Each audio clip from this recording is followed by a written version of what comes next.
Narcissists use these tactics, and what techniques do they use in order to gain their victims and in order to manipulate them, and how do they go about doing this? So I want to help you to get inside the brain, inside the mind of a narcissist, and to see exactly how they work.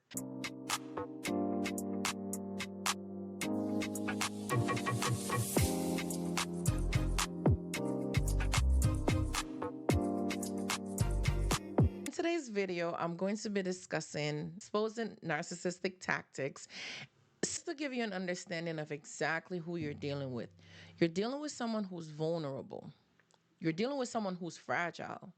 You're dealing with someone who's insecure. And most of all, you're dealing with someone who's ashamed.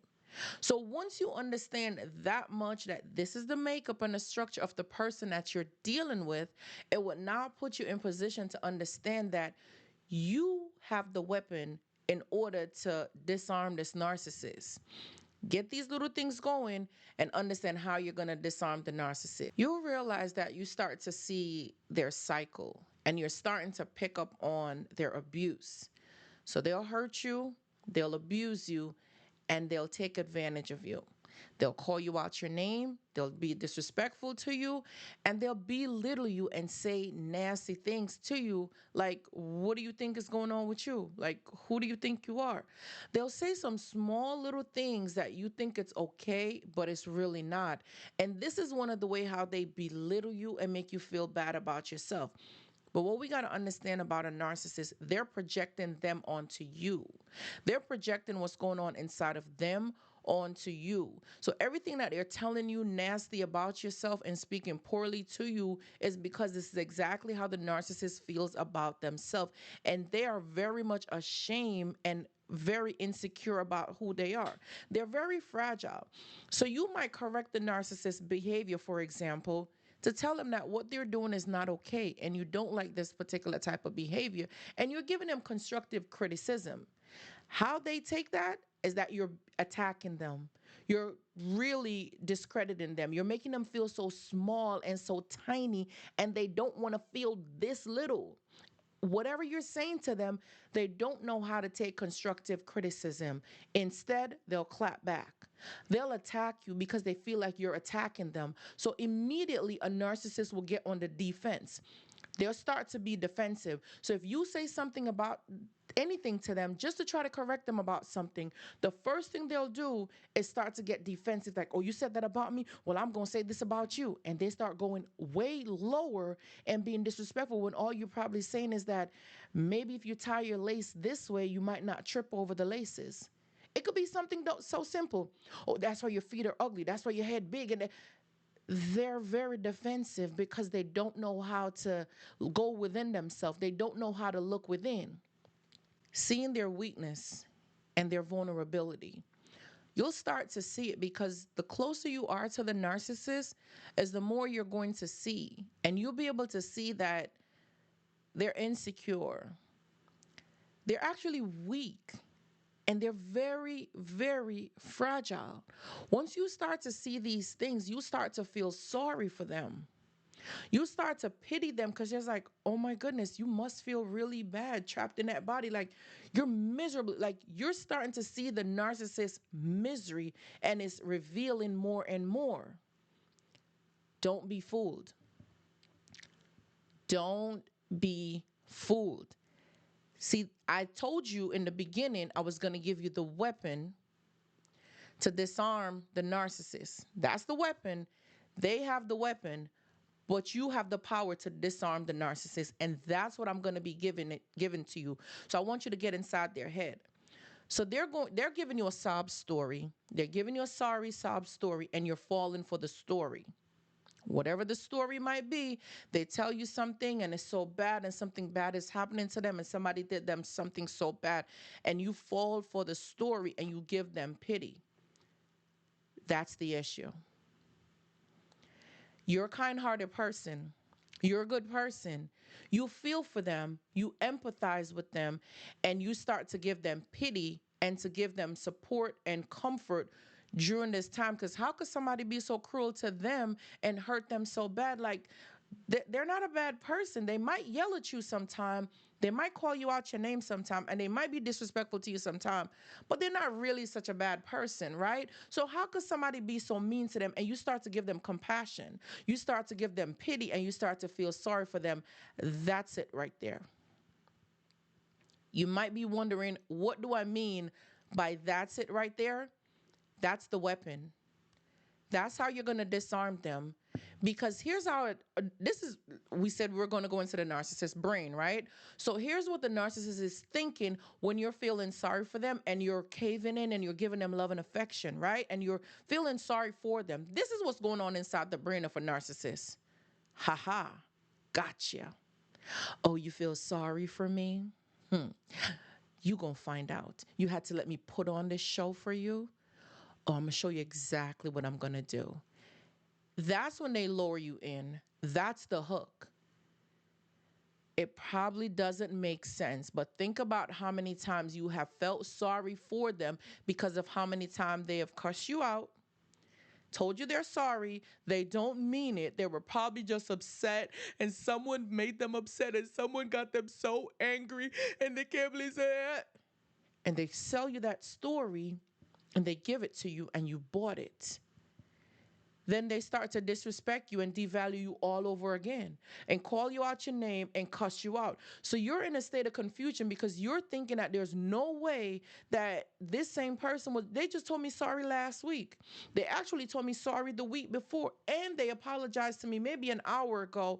But look at this person crying in front of me. They're so vulnerable because they're showing you their vulnerability because they want you to get hooked in. By you getting hooked into them, that's how they get you. That's how they get you. You bought the story because they know within themselves it's not real. And you bought the story, and that's exactly how you got hooked into this situation. But here's what you do. You let them be in that moment and you allow them to be. And they know that you're on to them. But they know they got to lower you back in. They got to sweet you up with charm and they got to hook you back in. And the moment you still continue to believe that sob sorry story, you're going to see a different side of them. So this is one of their favorite lines. Nobody loves me. Nobody want to be with me. Everybody just hurt me. And nobody loved me. And, my mom did this to me and this. And my dad and everybody always turned their back on me.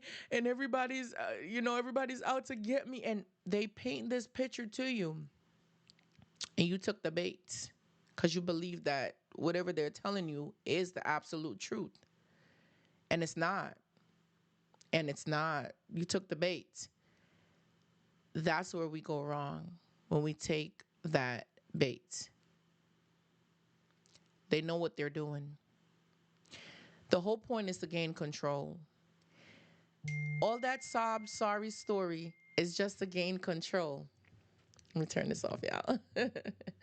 All that sob sorry story is just to gain control. That's all it is.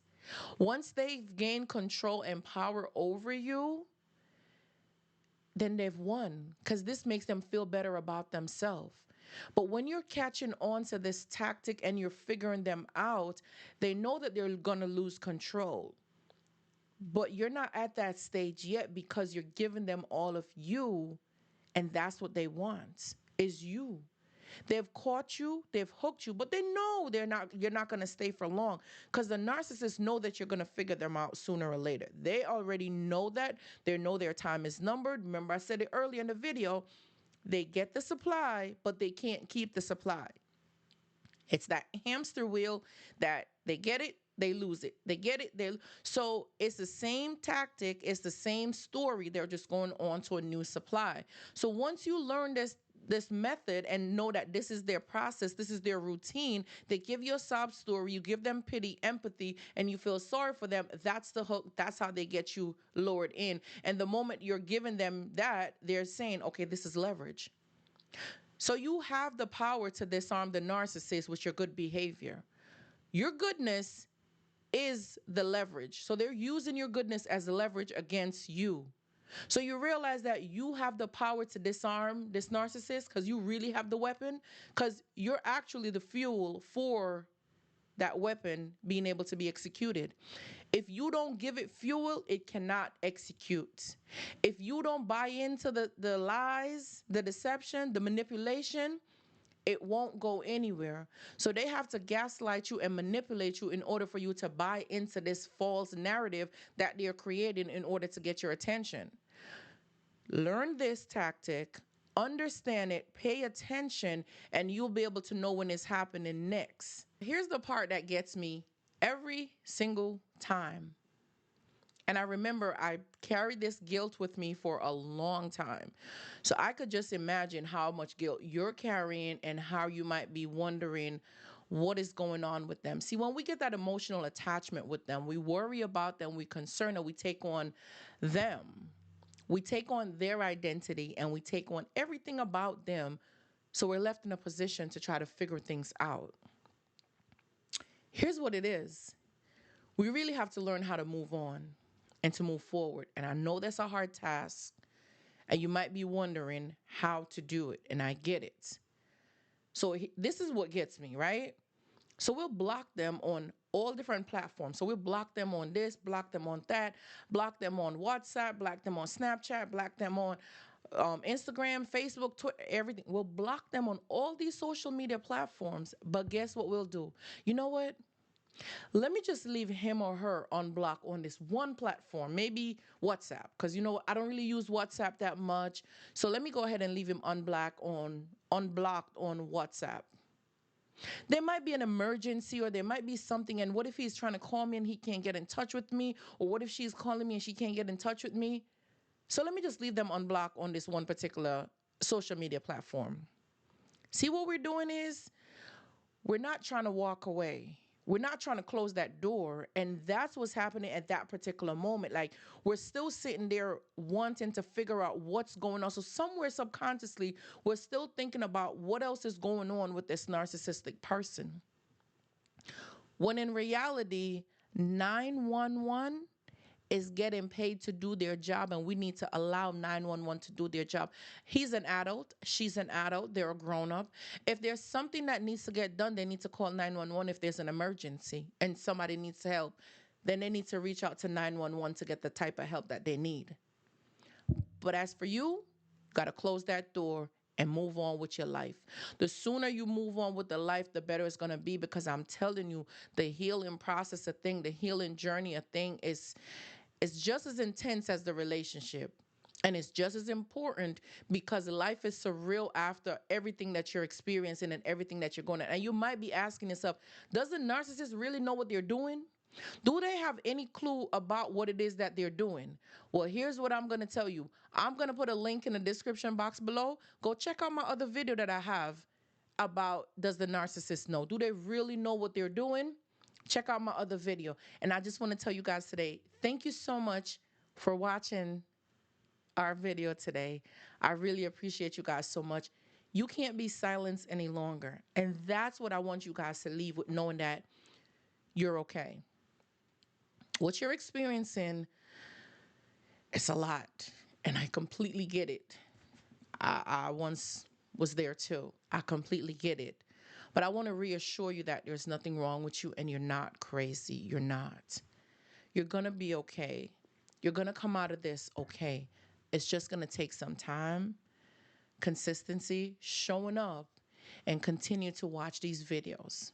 I love y'all so much. Have an outstanding day, and I cannot wait for you guys to be on the other side of things. In the meantime, let's continue to watch these videos. Let's open up our knowledge and let's receive as much information as possible, because we're going to help the other one, and we're going to continue to grow this community, because that's what we do.